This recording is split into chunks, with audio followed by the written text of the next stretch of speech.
Hey guys, what's up? This is Reed bringing you another audio Starcraft commentary. This is going to be Game 1 of the Grand Finals for the Go4SC 2 Cup number 89, which was broadcast not 1, but 2 seconds ago by Go4Gamers, and in fact by this man right here, Fargo himself. Just to get things out of the way, map going to be Metalopolis, spawning cross positions, the blue Terran player is Fargo, and the yellow Zerg is dKiLLeR, or just Killer. Not TSL Killer, nothing Asian or Korean or anything. This was straight off of the ESL's website. I literally just watched Go4Gamers cast this while simultaneously having this window open and Fargo's stream, which was really neat to see them doing commentary and then at the same time him doing his own little analysis of what was going on. So Fargo, kind of a new up-and-coming player. He is Lithuanian, but currently without a team, playing against the dKiLLeR. Let's see, what do we have going on here? Yes, 4,300 level Terran from the ladder, and then I believe killer is not quite there, but I could be wrong about that. So the map can be Metalopolis, cross positions, definitely favoring the Zerg player, and I don't know if you guys watched a lot of the Go4SC 2 Cups, basically weekly tournament, monthly sort of finals or whatever. I believe they're monthly. And then a giant culmination eventually. Not too sure about the standings right now. I think Fargo he has like 89 points. And I don't exactly understand how the points work, but essentially if you win, you do well, and that's great, which makes no sense whatsoever. It also deliberately hides the fact that I could research that more, which I will do for the other games. I'm planning to cast the entire best of 5. Yeah, this is a best of 5 because it's grand finals between Fargo and Killer. Let's get the build orders out of the way. Looks like we have an expansion and then pool for dKiLLeR, recognizing, hey, cross positions, because he did get there with his drone scout. Overlord hanging out in the middle, going to be able to see both of these watchtowers. Wow, that was a bad one. And Fargo walling in. Best wall in to do when you are, I guess, what do you call that, 6, 7 o'clock position on Metalopolis, which Fargo knows all about. So one Marine outside of the ramp, the other one going to be spawning right there, and we're going to see what the build is. As I recall, he loves doing the 1-1-1 opening, so probably going to be seeing that from him most of these games. Overlord chilling out in the middle. I already pointed that out like 8 times. But anyways, just going to be getting 100 gas here, looks like, for speed. And as soon as he gets 100 gas with those 3 drones, he's going to stop it probably. That's what I've been seeing a lot of Zerg going. So if we go to the production tab, APM tab, fairly even. A little bit higher burst there for Killer, but higher overall for... not higher overall, but you get what I say. You get what I say, not what I mean. Okay, so expansion coming out from Fargo, so definitely going the 1 racks into expand, but adding on a factory to get some additional scouting. That factory will be moving out across the map. 1 Zergling just coming in here to poke the front, can meet 3 Marines, and let's go check this out from Fargo's point of view. Does see that Zergling out there, going to be sending his Marines out there to take that out, probably. Moving the second barracks back.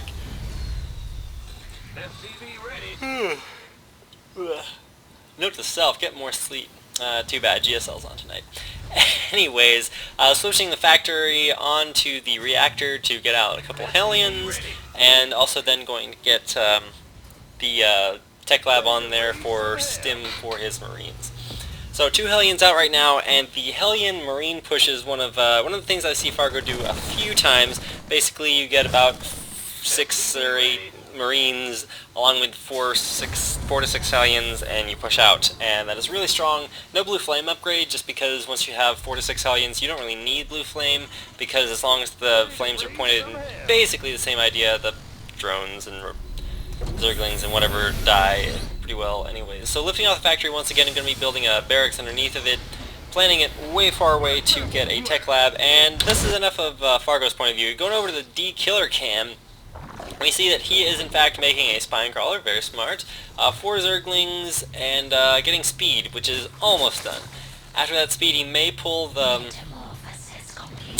Drones off gas, but here comes in the Hellions. Oh my goodness, they're going to get massive, massive hits, and we're taking this back to the everyone camp, because those were some epic Hellions right there. Look at all those drones and Zerglings. So much damage there for killer. 3 Hellions still left. He may just try to run out of here. Oh, gets 2 more Zerglings. Is he going to pick off the weakened Hellion? No, it's tucked safely in there in the middle. Kills off all of the Zerglings. Queen's running back, and these Hellions may just get out of here for free. Is he going to try to run in front? No, he's going to try to get a couple more Zerglings to damage the creep tumor by 7 life. But pulls back out. Should have an SCV proxy to repair that. Does get up the ramp with 2 Hellions.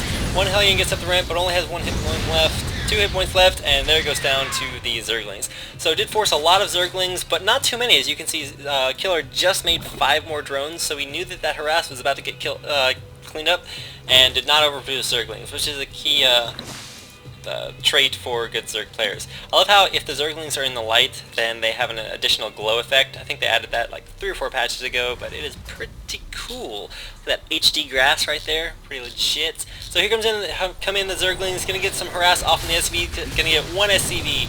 No SCVs. They almost had that SCV if they stayed there for like another fraction of a second. Those 1 little Zerglings would have nommed away that little SCV. And switching into day 9 casting mode, we have over here the tank and marines out by the bunker in the very beginning. Overlords moving out, and the queen spreading the creep quite well. So what the Zerg player would like to do in a situation like this is get his Mutalisk Sub-Spires almost done. And we can see that the Terran player is reacting to that by building turrets. Just kidding. We have 3 barracks and 1 factory. No starport yet, just going to be going heavy marines. 3 marines being produced right there with stim on the way. Reactor coming down there for the 3rd barracks. So looking to probably get combat shields after that and do a marine tank push. Marine tank is pretty much Fargo's bread and butter. Bringing the marines back from that little tour de force out there. And look at the overlord placement here for killer. He has 1, 2, 3, and that one's just hanging out there. So he's definitely going to be monitoring this pathway around the map. He figures, hey, this is the way he's going to come. If he does come the other way, he's got plenty of creep spread down here and will be able to react very fast, setting up to take his 3rd expansion. So 2 base only for Fargo, and if we check the income, we see that he is slightly behind in harvesters, which is what you're going to see if you let the Zerg player just continue to macro, and even though he had that nice harass at the beginning, the Zerg player is beginning to catch up.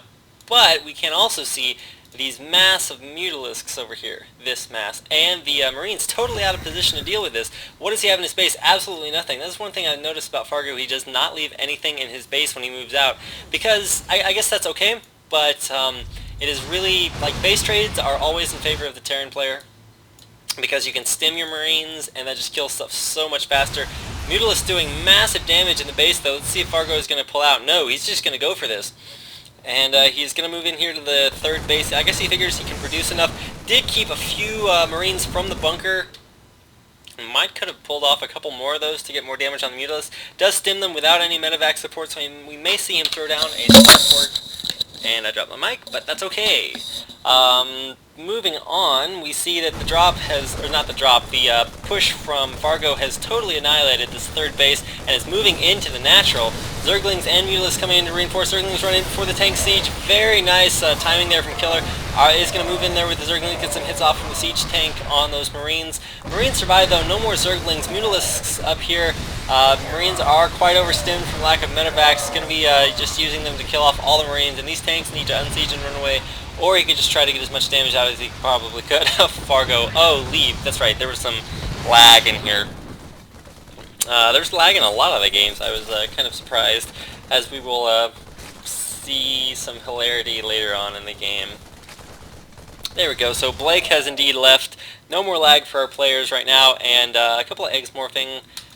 Those are drones going to mine for the hatchery that's no longer there. Lol. But the gold base is going up for TSL. Just kidding. Regular killer. The overlords have kind of clumped up over here, realizing that he can in fact see that whole thing with just that one overlord. Actually, if we hit V, we can see the vision for dKiLLeR from that overlord.